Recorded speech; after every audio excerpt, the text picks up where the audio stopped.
Hey everyone, it's time to settle in. Today's story takes us to the heart of a quiet suburban neighborhood in the United States, where a 17-year-old named Alex finds himself in a battle for his future. Set in 2023, this real-life account unfolds after Alex's father, David, remarries a woman named Karen, who moves in with her 3 young children. At first glance, it seems like a fresh start for everyone, but things take a dramatic turn when Karen begins pushing Alex out, emotionally and physically, while secretly plotting to take over the family home left to Alex by his late mother. This gripping tale, shared on trending Reddit stories, was posted anonymously by a user known as AlexDefender17. It quickly gained traction on subreddits like r/the_a_hole and r/relationship advice, sparking thousands of comments and discussions. The story takes us through Alex's growing suspicions, the emotional toll of being manipulated, and his fight to protect the only piece of his late mother's legacy. If you've ever faced a situation where you felt like someone was crossing boundaries or trying to take advantage of you, this story is sure to hit home. So, buckle up. This one is packed with drama, emotional twists, and lessons about standing your ground. And don't forget to share your thoughts in the comments. What would you have done if you were Alex? Now, let's dive into the story and see how it all unfolded. When I was 6 years old, my mom passed away. She left a hole in my life that no one else could fill, not even my dad, though he tried his best. It was just the 2 of us after that, me and my dad, David. We learned to navigate life together, figuring out the cooking, the school projects, the weird silences at the dinner table. Over the years, he became not just my father, but also my anchor, my person. For the last 11 years, it's been our little team against the world. Sure, there were challenges, awkward middle school years, late nights studying, and times when Dad's work kept him away more than I wanted. But we made it work. I guess that's why, when he told me he was getting engaged to someone named Karen, I felt conflicted. It's not like I didn't want him to be happy. He deserved that, more than anyone. But I wasn't sure what this would mean for us. Would he still have time for our movie nights? Would he still want to hear about my plans for college? What if everything changed? Still, I didn't say much. I nodded when he talked about Karen, and when I finally met her a few months ago, I was polite. She seemed fine, I guess. Kind, in that overly cheerful, let's all be a family kind of way. She had 3 young kids from her previous marriage, all under 8 years old.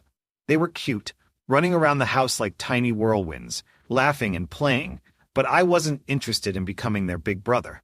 At 17, I had my own plans for my future, and they didn't include playing babysitter. The first few weeks after Kieran moved in were different. She came in with a lot of energy, rearranging furniture, repainting walls, and hanging photos of her kids in the living room. The house felt less like mine and more like hers. I figured it was just temporary. She was trying to settle in. But it still stung to see her take over spaces that had always been part of my memories with Mom. One night, while we were having dinner, Karen brought up the house. "You know," she said, her voice light but purposeful, "this place is so big for just the 4 of us. It really could be a wonderful home for all of us, especially as a family." I froze. The house wasn't just a place. It was my mom's house.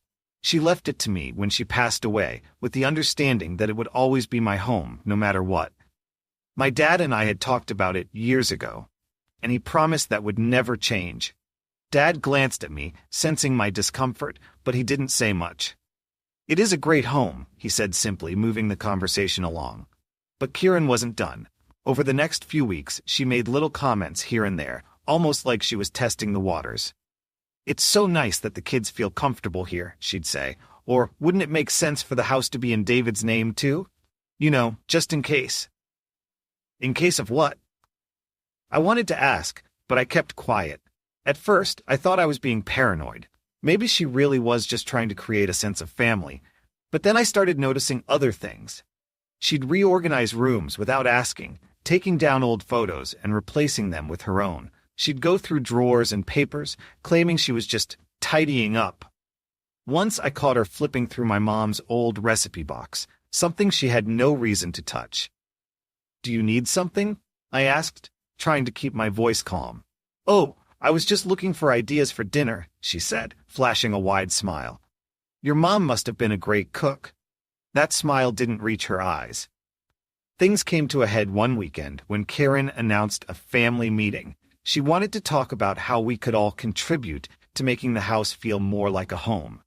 Her ideas included everything from taking turns cooking dinner, reasonable, to adding my dad's name to the deed so everyone feels secure, not reasonable. I stared at her, trying to gauge whether she was serious. The house is already secure, I said firmly. It's in my name, just like my mom wanted. There was an awkward silence before she forced a laugh. Of course, I just meant, as a family, it's good to share everything, right? My dad didn't say much during the meeting, which frustrated me. He looked like he wanted to stay neutral, but neutral felt like betrayal. This was our house, not hers. That night, I lay awake in bed, replaying everything in my mind. Was I overreacting? Karen seemed so sure of herself, so certain that what she was asking for was reasonable. But deep down, I couldn't shake the feeling that something was off. Have you ever been in a situation where someone new came into your life and started changing things that felt sacred to you? Do you think Alex is overreacting here, or is he right to feel protective of his mom's house? Let me know in the comments. I'd love to hear what you think. The weeks after the family meeting were uncomfortable, to say the least. The atmosphere in the house shifted, like the air was heavy with unspoken words. Karen didn't push the deed conversation again, not outright, but the way she acted, it was like she thought she'd planted a seed, and now all she had to do was wait for it to grow. I didn't feel paranoid anymore. I knew something wasn't right. It started with the small things. Karen would talk about our family home to her friends when they came over, making it sound like she and Dad had built it together from the ground up. She even referred to the guest room, my mom's old craft room, as our extra kids' room, as if it were already designated for her youngest.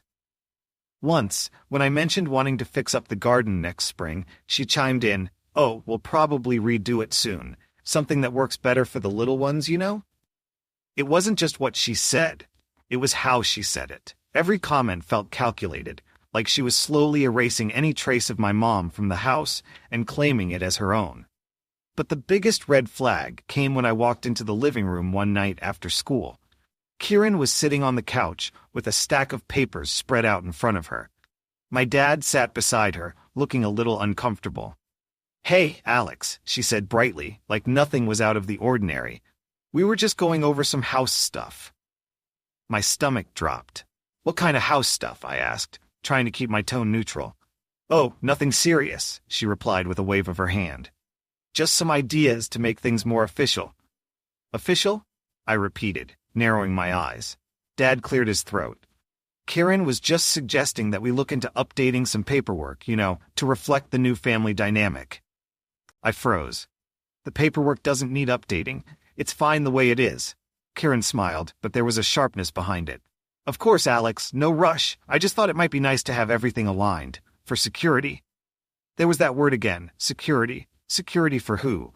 Certainly not me. I felt my face heat up, but I kept my cool. This house belongs to me. It's in my name, and it's staying that way. That's what Mom wanted. Karen's smile faltered just for a second. "Of course," she said again, her voice tighter this time. "I wasn't trying to suggest otherwise. It's just, well, you're still a minor. It makes sense for David to have some say, don't you think?" "No, I don't think," I snapped before I could stop myself. Dad looked at me, his expression a mix of guilt and frustration. "Alex, no one's trying to take anything away from you. We're just talking about what's best for everyone." I felt like the walls were closing in. Best for everyone? What about what was best for me? What about honoring the memory of the woman who built this house, who left it to me, so I'd always have a place to call home? Without another word, I turned and walked to my room, slamming the door behind me. The next few days were tense. Karen went out of her way to be overly cheerful around me, like she was trying to prove she wasn't affected by the argument. But I wasn't buying it. One night, I caught her in the hallway outside my room, holding a box of my mom's old photo albums. "What are you doing?" I demanded, stepping in front of her. She blinked, clearly startled. "Oh, I was just cleaning up some space in the closet. These were taking up a lot of room, and I thought we could move them to storage. These don't go into storage, I said firmly, taking the box from her. Kieran sighed, her face slipping into that familiar look of fake patience. Alex, I'm just trying to make the house more functional for everyone. These things are nice, but they're just sitting here collecting dust. They're my mom's, I said through clenched teeth. They stay where they are. For a moment, I thought she might argue. Her lips pressed into a thin line, and I could see the frustration in her eyes. But then she forced a smile and said, Of course, whatever makes you comfortable. I didn't miss the way her voice dripped with sarcasm. The next time I noticed something off was a week later. I'd come home from school early, and Kieran didn't hear me come in. She was in Dad's office, going through his desk drawers. I watched from the hallway as she pulled out a folder and started flipping through it. What are you doing? I asked, stepping into the doorway. She jumped, the folder slipping from her hands and spilling papers onto the floor. Oh, Alex, you scared me, she said, laughing nervously. You didn't answer my question. I was just looking for, the warranty for the fridge, she stammered, quickly gathering the papers. I didn't believe her for a second, but I didn't push it. I just watched as she shoved everything back into the folder and practically bolted from the room. At this point, Alex knows something isn't right. Kieran's behavior is too suspicious to ignore, but how do you handle a situation like this without making things worse? Would you confront her, or would you wait and gather more proof? Let me know in the comments. What would you do if you were Alex? I thought things couldn't get worse after catching Kieran going through Dad's desk, but I was wrong. The days that followed felt like walking on eggshells. Kieran kept up her act, all bright smiles and overly sweet small talk when my dad was around, but when we were alone, her veneer of politeness cracked. She stopped hiding her disdain for me, not outright hostility, but a series of subtle digs that left no doubt about how she felt. You know, Alex, she said one evening as we sat at the dinner table, this house really does feel more like a home now that the kids are here. Don't you agree? I looked up from my plate, meeting her gaze. There was something sharp in her tone, like she was daring me to disagree. It's the same house it's always been, I said evenly. Dad chuckled nervously, clearly sensing the tension. It's good to have more life in the house, though. Right, Alex? I didn't respond, and Kieran smiled triumphantly, as if she'd won some unspoken battle. A few nights later, Kieran called another family meeting. This time, she came prepared, armed with a notebook and an exaggerated air of authority. Her kids were playing in the living room, their laughter echoing through the house, while Dad and I sat across from her at the kitchen table. I've been thinking about how we can make this home more functional for everyone, she began, flipping through her notebook. There are a few things I'd like to discuss, just to ensure we're all on the same page as a family. I leaned back in my chair, bracing myself. For starters, she continued, I think it's important that we all contribute to the household in meaningful ways.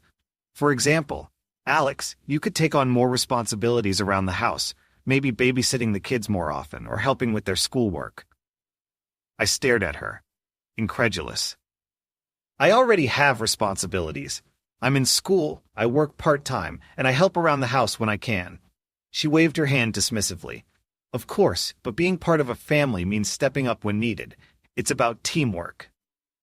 Teamwork doesn't mean being the only one doing the work, I shot back. Dad cleared his throat. Let's stay focused, he said, his tone tired. What else is on the agenda? Kieran's eyes lit up, like she'd been waiting for this moment. I've been thinking about the house, she said, her voice carefully neutral. It's wonderful that Alex's mom left it to him, but I think we should consider making some updates to the paperwork. My stomach dropped. Updates? I repeated, my voice sharp. Kieran nodded, her expression a perfect mix of concern and fake kindness. It just makes sense, Alex. You're still a minor, and David is your legal guardian. If something were to happen, it would be much easier for him to handle things if his name was on the deed as well. It's not happening, I said immediately. Dad sighed. Alex, just listen. No, Dad, I interrupted, my voice rising. This house is mine. Mom left it to me, and that's how it's going to stay. Kieran frowned, her patience wearing thin. Alex, no one's trying to take the house away from you. This is about protecting everyone, making sure the family is secure. Family? I snapped, standing up. This isn't about family. This is about control. You've been trying to push me out since the day you moved in. Alex, that's enough, Dad said sharply, his tone more authoritative than I'd heard in years. For a moment, the room was silent. Kieran looked at Dad, then back at me, her expression a mix of shock and barely concealed triumph. I think it's clear that Alex is feeling overwhelmed, she said finally, her voice dripping with fake sympathy. Maybe we should revisit this conversation later. I didn't give her the chance. I stormed out of the room, my heart pounding with anger and frustration. The next morning, I woke up to find one of my mom's old photo albums missing from the shelf in the living room. It was one of her favorites, filled with pictures of us from vacations and holidays, moments that felt like a lifetime ago. When I asked Karen about it, she acted surprised. "Oh, I moved it to the guest room closet," she said casually. "I thought it would be safer there, away from little hands." I didn't believe her for a second. As soon as she left the house, I went to the guest room closet to check. Sure enough, the album was there, but several of the photos were missing. My heart sank. Later that day, I overheard her on the phone, speaking in a hushed tone. "No, he doesn't suspect anything," she said. "But we'll need to move quickly. It'll be easier once everything is finalized." I felt a chill run down my spine. Who was she talking to? And what was she planning? At this point, Alex is caught between his dad, who seems blind to Kieran's true intentions, and a stepmother who's clearly plotting something. What do you think Kieran's endgame is? Should Alex confront her directly, or is it better to wait and gather more evidence? Let me know in the comments, how would you handle a situation like this? The uneasy truce between me and Kieran didn't last long. After the family meeting fiasco, I made it a point to avoid her as much as possible. I stuck to my room, went out more often, and only joined for meals when absolutely necessary. But even when I stayed out of her way, it was like she was always looking for new ways to get under my skin. One afternoon, I came home to find the living room unusually quiet. Kieran's kids were nowhere to be seen, and Dad wasn't home from work yet. As I walked through the house, I noticed something odd, a shattered vase on the floor near the fireplace. The vase wasn't just any random decoration. It was my mom's favorite, a gift from her grandmother. It wasn't valuable in the traditional sense, but it was priceless to me. I felt my chest tighten as I knelt down to examine the shards. Before I could process what had happened, Kieran appeared in the doorway, arms crossed. Her expression wasn't one of guilt or even concern, it was smug. "Oh no," she said, her voice dripping with insincerity. "I see you found the vase. Such a shame, isn't it?" "What happened?" I demanded, struggling to keep my voice steady. "Well," she began, brushing a strand of hair from her face, "the kids were playing in the living room, and they got a little rambunctious. One of them bumped into the table, and well?" She gestured to the broken pieces on the floor like it was no big deal. "They shouldn't have even been near this vase," I snapped. "I told you to keep them out of here." Kieran's smile tightened. "They're just kids, Alex. Accidents happen. Maybe if you spent more time with them, you could have helped prevent this." My hands clenched into fists. "Don't put this on me. You're their mother. You're the one who's supposed to be watching them." Kieran let out a soft, condescending laugh. "You're so dramatic. It's just a vase. You need to stop living in the past, Alex. Holding on to all this stuff from your mom, it's not healthy." I stared at her, stunned. The audacity of her words left me momentarily speechless. Finally, I managed to choke out. "That vase was important to me. It's one of the last things I have from her." She rolled her eyes. "It's just an object. Let it go. You can't live your whole life clinging to the past." That evening, things escalated. When Dad came home, Karen wasted no time spinning the situation in her favor. "David," she began, her voice full of faux concern, "we need to talk about Alex. He's been so hostile lately, and now he's blaming the kids for an accident. It's not fair to them." Dad looked at me, his brow furrowed. "What's going on, Alex?" "She's twisting things," I said quickly, pointing to Karen. "Her kids broke Mom's vase, and now she's trying to make it seem like it's my fault." "It was an accident," Karen interjected, her tone annoyingly calm. But instead of understanding, Alex lashed out at the kids. "I'm worried about how he's handling this whole situation." Dad sighed. rubbing his temples. Alex, is that true? Did you yell at the kids? I didn't yell, I said firmly. I was upset, yes, but I didn't take it out on them. This isn't about me being hostile. It's about the fact that she's letting them run wild in the house. I'm letting them be kids, Kieran said, her voice rising slightly. You can't expect them to live in a museum. I couldn't believe what I was hearing. A museum? This is my home, my mom's home, and you've been trying to erase her from it since the day you moved in. Alex, stop, Dad said, his tone sharp. That's enough. I turned to him, incredulous. You're siding with her? Again? Dad hesitated, glancing between me and Kieran. I'm not taking sides. I just think we need to find a way to move forward without all this tension. Kieran's lips curved into a small, satisfied smile. Exactly. We're a family now, and families work through things together. After the argument, I retreated to my room, my head spinning. I couldn't shake the feeling that Kieran had orchestrated the whole thing. The timing, the way she framed the story to Dad, it was too convenient. But without proof, what could I do? Late that night, I got up to get some water and noticed a light on in the living room. Quietly, I approached and saw Kieran sitting on the couch, her phone pressed to her ear. No, it worked perfectly, she whispered. David's completely on my side now. Alex is just making himself look worse. It's only a matter of time before he's out of the picture. I froze. My heart pounded as I strained to hear more, but she ended the call before I could catch anything else. She glanced up, and for a split second our eyes met. Her expression was cold and calculating, completely different from the warm maternal mask she wore around Dad. Couldn't sleep? She asked sweetly, like nothing had happened. I didn't answer. Instead, I turned and walked back to my room, my mind racing. Kieran's behavior is becoming more calculated and suspicious, and Alex overheard something that could confirm his worst fears. What do you think her real plan is? Should Alex confront her with what he heard, or wait to gather more evidence? Drop your thoughts in the comments. I want to know how you'd handle this. After overhearing Kieran's phone conversation, I barely slept. Her words echoed in my mind. It's only a matter of time before he's out of the picture. What did that mean? Was she planning to push me out completely? Or worse, manipulate Dad into doing it for her? By morning, my resolve had hardened. I wasn't going to let her destroy what my mom had left for me. But the question was, how could I prove what she was doing? The tension in the house had reached a boiling point. Kieran had mastered the art of playing the perfect stepmother in front of my dad, while subtly undermining me at every turn. It was little things, moving my belongings without asking, locking the pantry after claiming I left it messy, even throwing out an old sweatshirt of mine that she said was worn out. When I called her out, she'd smile sweetly and tell Dad I was being dramatic.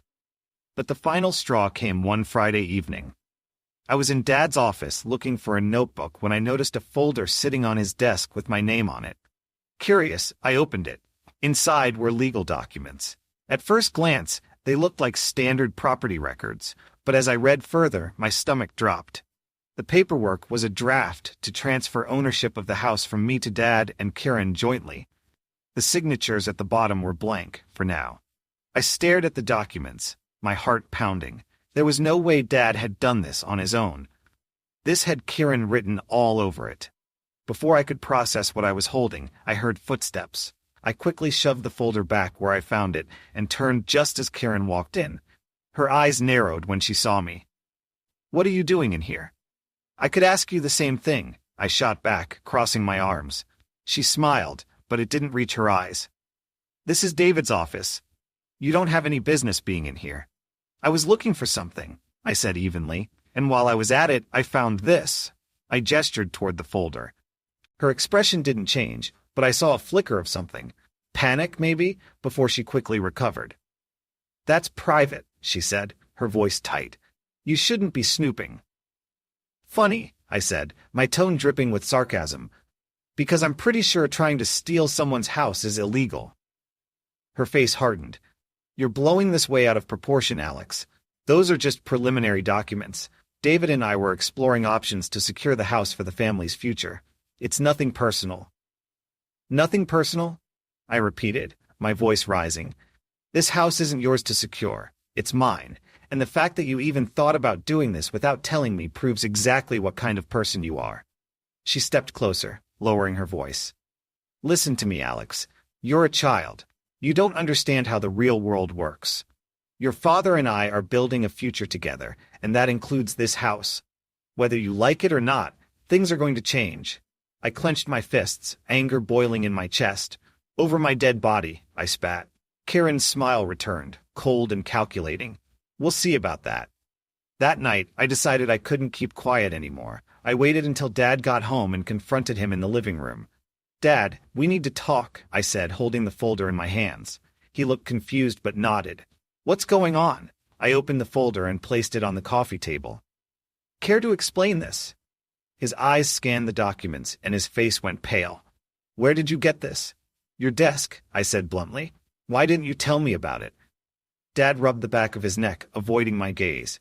"Alex, it's not what you think. Karen suggested it as a way to simplify things, make it easier to handle the house if anything happens." "Simplify things?" I repeated, my voice shaking with disbelief. "Dad, this is my house. Mom left it to me, not you, and definitely not Kieran. How could you even consider doing this behind my back?" He sighed, sinking into the couch. "Alex, you're still a minor. Legally, I'm responsible for you. Kieran was just trying to help." "No, she wasn't," I interrupted. "She's trying to take over everything. Can't you see that? She's been manipulating you since the day she moved in." "Alex, that's enough," he said, his tone sharp. "Kieran isn't the villain you're making her out to be. She's just trying to build a life for all of us." "All of us," I snapped. "Or just her and her kids? Because that's what it feels like." Before Dad could respond, Karen walked in, her face the picture of innocence. "Is everything okay?" she asked, her voice sugary sweet. I turned to her, anger flaring in my chest. "You know exactly what's going on." "Alex, please," she said, shaking her head. "You're upset, and I understand that. But this isn't about taking anything from you. It's about creating security for everyone." "Stop pretending to care about me," I said, my voice trembling with rage. "You've been trying to push me out since day one, and now you're using Dad to do it." Dad stood up, placing a hand on my shoulder. "Alex, I think you need to cool down. Let's take a step back and talk about this later." I shrugged his hand off, my voice breaking. "You're choosing her over me. Don't bother pretending you're not." The words hung in the air like a storm cloud. Kieran glanced at Dad, her expression triumphant. Alex finally confronted his dad, but it seems like the manipulation runs deep. "Do you think Alex was right to bring this up, or should he have waited for more evidence? And how would you handle a parent who's siding with someone else over you? Share your thoughts. I'm curious to hear how you'd approach this situation." After the confrontation in the living room, the house felt heavier than ever. The air between me, Dad, and Karen was suffocating. Every interaction was forced, every conversation a minefield I had to tiptoe through. Karen avoided me as much as possible, but when we did cross paths, she would give me that smug, knowing smile that made my blood boil. I couldn't stay here much longer. I knew it, even if Dad didn't. Late one night, I was in my room scrolling through rental listings on my phone, trying to figure out where I could go once I turned 18. I had a little money saved up from my part-time job, but it wasn't much. Still, the thought of getting out of this house, even if it meant crashing in a tiny studio apartment or renting a room with strangers, felt like the only way to breathe again. As I sat there, I heard voices drifting down the hallway. Dad and Karen were talking in the kitchen, their voices low but urgent. I crept closer to my door, my heart racing. "David, we can't keep letting Alex call the shots," Karen said, her tone sharp and impatient. "This is supposed to be our home now. He's clinging to the past, and it's ruining everything." "Karen, he's just a kid," Dad replied, his voice tired. "He's struggling with all the changes. I don't think pushing him is the answer." "Pushing him?" Karen laughed bitterly. "David, he's not some innocent child. He's manipulative. He's trying to turn you against me because he doesn't want to share. He doesn't want a family. He wants to keep everything for himself." I clenched my fists, anger and disbelief bubbling up inside me. How could she twist things so easily? "Karen," Dad said, exhaling heavily, "this is complicated. Alex lost his mom. This house, it's all he has left of her. I can't just take that away from him." "But you're not taking it away," Karen argued. You're securing it, for all of us. For the family. He'll understand that eventually, but right now, he's too selfish to see the bigger picture. If you don't step up, he's going to keep driving a wedge between us. There was a long pause, and I held my breath, waiting for Dad to respond. Finally, he said quietly, "I'll talk to him again." The next day, I caught Kieran in the act of doing something that confirmed all my suspicions. I was coming home from school early, hoping to avoid her, but as I walked through the front door, I heard drawers opening and papers shuffling in the office again. I crept toward the doorway and peeked inside. There she was, rifling through a pile of documents on Dad's desk. Her movements were quick and frantic, like she was searching for something specific. "What are you doing?" I demanded, stepping into the room. She jumped, spinning around to face me with a guilty expression that quickly morphed into irritation. "Alex," she said, her tone clipped, "don't sneak up on people like that." "I wasn't sneaking," I said coldly. "What are you looking for?" "Nothing that concerns you," she snapped, shoving the papers back into the drawer. "It does concern me," I shot back. "This is my house, Kieran, and if you think I'm going to let you steal it out from under me, you're delusional." Her face darkened. "You need to stop acting like a spoiled child. This isn't just your house anymore. It's time you grew up and accepted that." I stepped closer, meeting her glare. "I'm not going to let you manipulate my dad into stealing what my mom left for me. I see what you're doing, and it's not going to work." She laughed, but there was no humor in it. "You're so naive, Alex. You think you can stop this? You're a kid. You have no idea how the real world works. But don't worry, I'll make sure you learn." Her words chilled me, but I didn't let it show. Instead, I turned and walked out, slamming the door behind me. That night, I made up my mind. I couldn't wait until I turned 18. I needed to leave. I started packing my things in secret, one small item at a time. Clothes, books, keepsakes from my mom. I didn't trust Kieran not to throw them out once I was gone. I reached out to a friend from school, explaining the situation in vague terms. They offered me a spot in their guest room for a few weeks while I figured things out. It wasn't ideal, but it was better than staying here. As I packed, I couldn't shake the feeling that Kieran was watching me, waiting for her moment to strike. Every creak of the floorboards outside my room, every shadow passing under the door, made my heart race. I knew she wouldn't stop until she got what she wanted. Alex is at a breaking point, with Kieran actively working against him and his dad seemingly blind to her manipulations. Leaving feels like the only option. But do you think it's the right move? Should Alex confront his dad one last time, or is it better to walk away and start fresh? Let me know your thoughts in the comments. What would you do in his shoes? I barely slept the night before I planned to leave. My bags were packed, and I had arranged for a friend to pick me up in the morning. I wasn't sure what would happen when my dad found out, but I knew staying in this house wasn't an option anymore. The tension with Kieran had reached a fever pitch. Every time we crossed paths, her smugness was palpable, as if she knew she had won. And Dad? He seemed worn down, like he was trying to ignore the growing cracks in our relationship. I didn't blame him entirely. Kieran had worked hard to manipulate him, but the betrayal still stung. As I was zipping up my last bag, I heard a knock on my door. My heart sank. "Alex, can I come in?" It was Dad. I hesitated before answering. "Yeah." He stepped inside, looking hesitant, almost fragile. His eyes darted to my packed bags, and his shoulders slumped. "So it's true, you're leaving." "I don't have a choice," I said quietly. "I can't stay here anymore, Dad. Not with Kieran trying to take everything that matters to me." He sighed, sitting on the edge of my bed. "Alex, I know things have been hard, but you running away isn't the answer. We can work this out as a family." I shook my head, my voice firm. "No, we can't. I've tried, Dad. I've tried to keep the peace, to set boundaries, but Karen doesn't care. She wants me gone, and you've been letting her push me out." "That's not fair," he said, his tone defensive. "Karen just wants what's best for everyone." "No, Dad," I said, my voice rising. "She wants what's best for her. She doesn't care about this family. She cares about control. She's manipulated you into thinking I'm the problem when all I've done is try to protect what Mom left behind." His face fell, and for a moment he looked like he wanted to argue, but then something shifted. "Alex," he said softly, "you're right. I should have stood up for you. I let Karen's vision of this perfect family blind me to what was really happening. I blinked, stunned. So, you believe me? I do, he said, his voice heavy with guilt. I just don't know how to fix this. Before either of us could say more, Karen appeared in the doorway.